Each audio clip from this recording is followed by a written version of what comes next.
전국을 뒤흔들 수 있는 구속영장 실질심사가 오늘 잇따라 열립니다.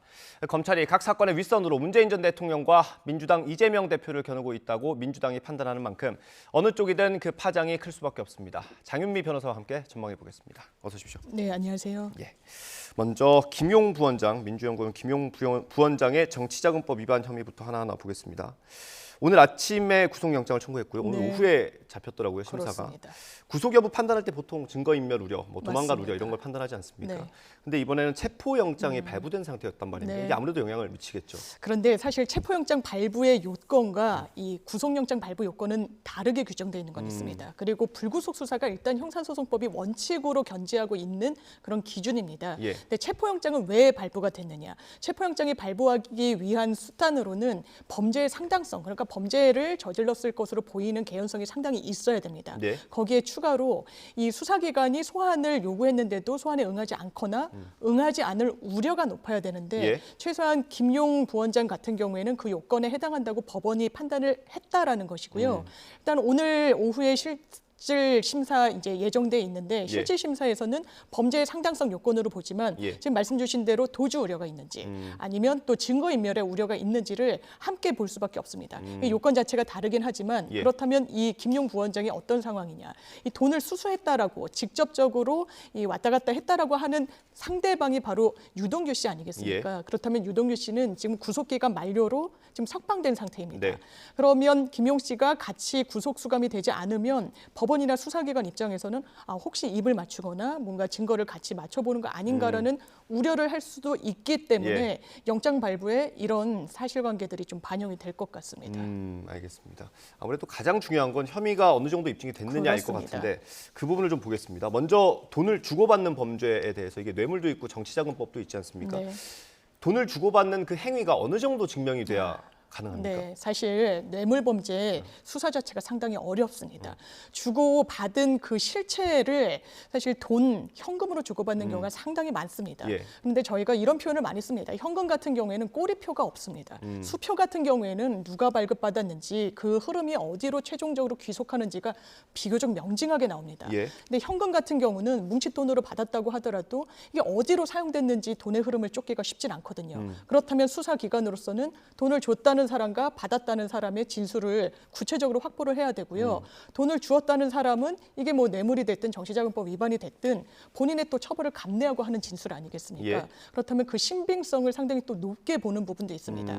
그런데 일방의 진술만으로 사실 범죄 혐의를 증명해내는 건 어렵기 때문에 예. 이 진술이 그럼 진짜 사실관계에 부합하는지 여러 다른 등장하는 인물들의 조사를 꾸며야 되고요. 예. 또 추가로 어느 현장에 갔다, 어느 장소에서 줬다라고 한다면 그 장소에서 실질적으로 돈의 수수가 이루어졌는지를 밝혀줄 수 있는 이른바 뭐 CCTV나 다른 여러 정황들, 증거들 확보를 하면 그 정도가 되면 공소유지는 가능할 것 같습니다. 그러니까 진술만으로는 좀 어렵다라고 보시는 거고요. 네. 당초 저희가 그 남욱 변호사와 유동규 전 본부장의 진술이 이번에 핵심 근거가 됐을 맞습니다. 거다라는 추정을 했었는데 그 영장에 보니까 이 돈을 전달한 것으로 한 명이 또 나오더라고요. 네. 이 사람의 증언까지 확보를 했을까요, 검찰이? 저는 검찰이 했을 것으로 봅니다. 왜냐하면 이 남욱 변호사의 이 업무를 봐줬다는 이모 씨가 등장하기도 예. 하고요. 영장에 적시돼 있기도 하고 이 행위를 어떻게 분담했는지가 비교적 명징하게 나왔습니다.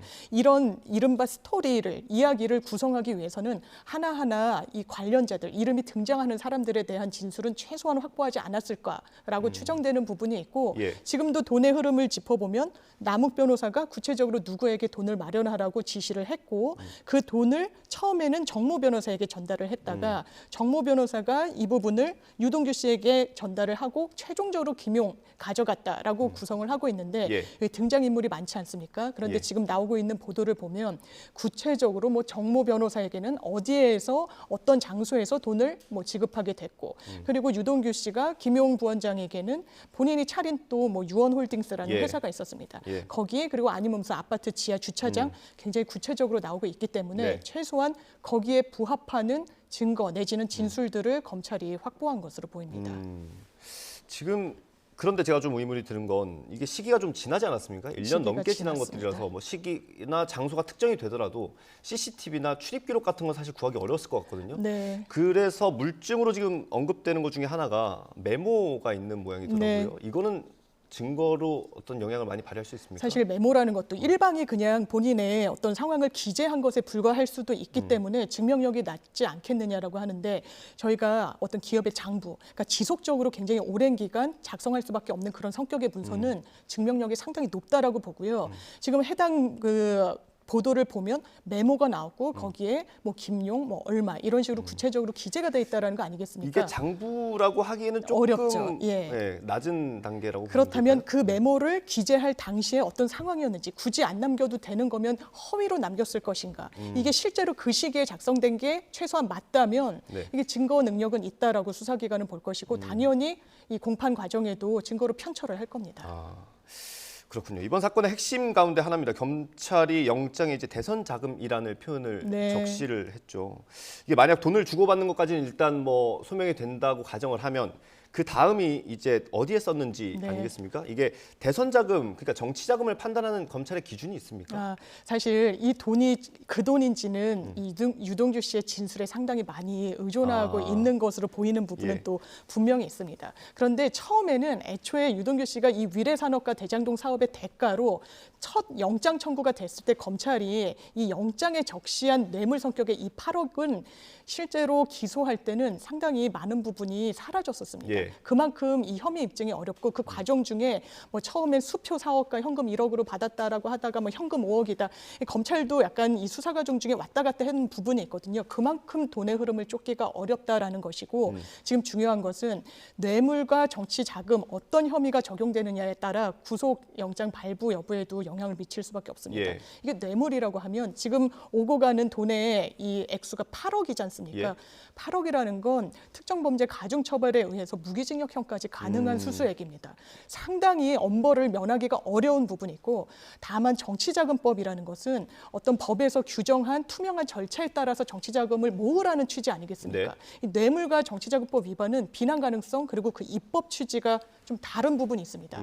양형도 큰 차이가 있게 됩니다. 예. 그렇다면 이제 민주당 측에서 제기하는 의구심은 유동규 씨로는 이게 뇌물로 본인이 수사한 내지는 뭐 전달을 했다고 하더라도 그렇게 처벌을 받는 것보다는 정치자금으로 선택을 이른바 한 거 아니겠느냐라는 이야기를 하고 있고 이렇게 형이 다르다면 이 영장 발부 여부를 판단하는 법원으로서는 김용 씨도 관련돼 있는 거 아니겠습니까? 그렇다면 형이 높으면 그만큼 도주 우려도 높다라고 보는 겁니다. 법정형이 높은 그런 범죄에 대해서는 이게 다 맞물려 있다라고 봐야 되는 부분이 있습니다. 이게 검찰이 수사하는 입장에서 아까 초반에 말씀하신 것처럼 현금으로 주고받는 거는 어디에 썼는지 규명하기 쉽지 않잖아요. 쉽지 않습니다. 근데 정치 자금인지 아닌지 어떻게 이걸 규명할 수 있습니까? 그러니까 진술에 의존하는 겁니다. 유동규 씨가 최종 귀착지가 내가 아니다. 이 부분이 김용이라는 사람에게 흘러갔는데 그 당시에 어떤 상황이 전개되고 있었느냐. 민주당이 당내 대선 경선을 치르고 있었다. 그럼 정치 자금이 필요했고 이런 명목으로 뭐 수차례에 걸쳐서 어디에서 돈을 전달했다. 이 진술을 검찰로서는 상당히 신빙성 있게 받아들일 수밖에 없는 상황인 것 같고요.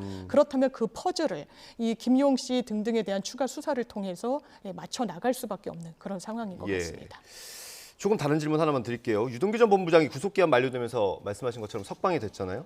정치권에서 이제 수사 협조를 대가로 좀 검찰이 봐주는 그런 플리바게닝을 지금 의심을 하고 있는데 이게 우리나라는 일단 법적 근거는 없는 거죠? 없습니다. 그런데 실제로 저희가 피해자들 조사를 입회하거나 검찰에서 하다 보면 이 검찰이 좀 주력하는 사건 같은 경우에는 주요 피해자일수록 더 이 진술을 좀 자백 취지로 받아내는 게 상당히 관건일 때가 많습니다. 그렇다면 지렛대로 사용하는 것이 우리가 영장 청구는 하지 않겠다. 왜냐하면 영장 청구 권한은 검찰만이 갖고 있는 것이니까요. 그런 걸 수사의 하나의 수단으로 굉장히 많이 활용하기도 하고 어떤 사정들 우리가 이 다른 여죄에 대한 수사는 이렇게 들여다보고 있지만 그 부분은 뭐 어떻게 해주겠다라든지 이게 플리바게닝이 공식화돼서 제도로 안착해 있진 않지만 최소한 수사 기법 내지는 피의자를 좀 압박하는 수단으로 실제로는 이런 부분을 이야기하는 건 분명히 있고 뭐 구형량과 관련해서도 검찰이 피의자를 설득하는데 하나의 요소로 활용하기도 합니다. 그러면 검찰 입장에서 유동규 전 본부장을 풀어주지 않을 수 있는 수단이 있었던 겁니까? 사실 이 어제 이원석 검찰총장이 대검 국감장에 나와서 이런 얘기를 합니다. 이거 혹시 봐주기 한 거 아니냐, 유동규 씨와 뭔가 검찰이 딜을 한 거 아니냐는 의혹이 있는데 거기에 대해서 어떤 입장이냐라고 예. 했더니 검찰로서는 유동규라는 한 사람의 이런 사활을 걸 검사가 있겠느냐라고 이야기를 하면서 일단 이런 얘기를 합니다. 절차적으로는 아무리 피고인이라고 하더라도 구속기간이 1심 네. 6개월을 넘길 수가 없습니다. 원칙은 2개월이고 2번 갱신을 해서 6개월까지만 인신을 확보한 상태에서 구속수감 재판을 받게 할 수 있는 것이거든요. 네. 그렇다면 검찰은 이런 큰 범죄가 이 문제되고 있는 사건에서 어떻게 처리를 해왔느냐. 추가로 다른 여죄에 대해서 추가 기소를 하는 겁니다. 예. 그럼 법원이 이 사람은 계속 이 수감 기간을 연장할 필요가 있겠구나라고 하면 또 발부받아서 그 기간이 연장됐던 겁니다. 유동규 씨 같은 경우에는 최종 이런 절차를 거쳐서 1심 과정 중에 1년의 구속 기간이 다 찼습니다. 예. 다른 여죄까지 더해져서요. 그래서 추가로 이번에 정치자금법은 처음 나온 거 아니겠습니까? 그래서 검찰로서는 이거를 원래 재판이 진행 중이던 재판부에 병합해달라, 합쳐달라, 그리고 구속도 더 연장될 수 있도록 해달라라는 조치를 했다라는 게 어제 검찰총장의 답변 내용이었습니다. 예, 그렇군요. 알겠습니다. 오늘 영장 심사가 진행되는 다른 사건 하나 더 보겠습니다. 서해공무원 피격 사건인데 이 사건은 감사원 감사 결과로 대부분 혐의가 좀 많이 나오기는 했습니다. 네. 서욱 전 장관 얘기를 좀 해보면 밈스라는 기록을 삭제했다는 혐의가 있어요. 근데 이게 뭐 원본이냐 아니냐 이런 의견 차이가 네. 좀 있더라고요.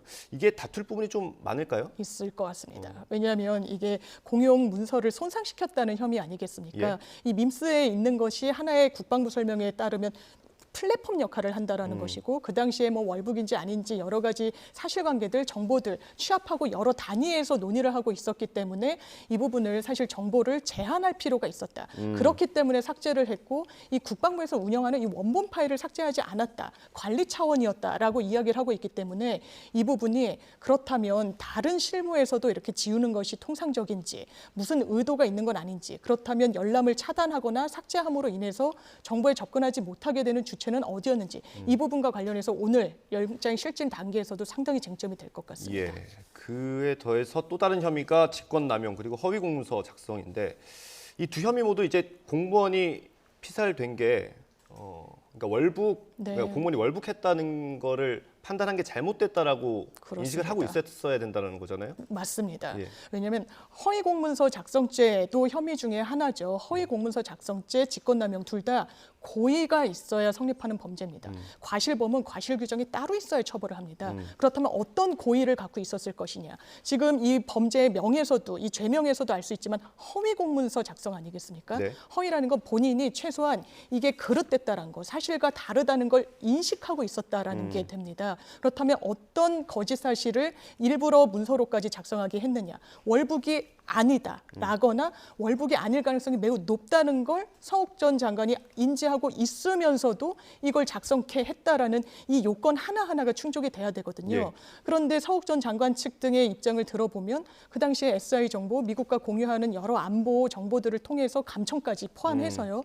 이게 월북이라고 볼 수 있는 증거들도 충분했다. 그렇다면 월북이 아니라는 근거는 무엇이냐라고 역으로 이제 공세를 펴고 있기 때문에 이 부분도 당연히 법적으로는 문제가 됩니다. 예, 그럼 쉽게 얘기하면 재판부가 이번 영장 심사나 뭐 기소가 됐을 때를 가정을 하더라도요.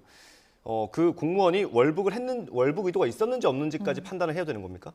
사실 그 부분도 판단을 해야 되는데 일단 영장 단계에서는 법원이 범죄가 완전히 입증되기보다는 한 소명 정도를 보게 되고요. 사실 법원이 이 실체를 알기도 실제로는 좀 어려운 부분이 있습니다. 그렇다면 도주 우려 그리고 증거인멸의 우려를 봐야 되는데 사실 검찰이 영장을 청구하게 된 데는 저는 개인적으로 감사원이 이 감사 결과를 중간에 발표한 부분이 좀 주요하게 작용한 것 같습니다. 정부기관이 어떻게 이 사안을 접근하고 있고 무슨 사실관계를 좀 새로 취득하게 됐는지가 이 보도자료를 통해서 매우 상세하게 나왔거든요. 네. 그렇다면 검찰 입장에서는 조용히 수사를 하고 있던 차에 감사원의 이런 결과 발표가 있으니까 이 당사자들 한 차례 정도밖에 소환 조사하지 않았습니다. 부인하고 있기 때문에 네. 이거 증거인멸의 우려가 높다라고 판단하고 영장까지 청구한 것으로 보입니다. 알겠습니다. 오늘 말씀 여기까지 듣겠습니다. 장윤미 변호사와 함께 얘기 나눠봤습니다. 오늘 말씀 감사합니다. 네, 감사합니다.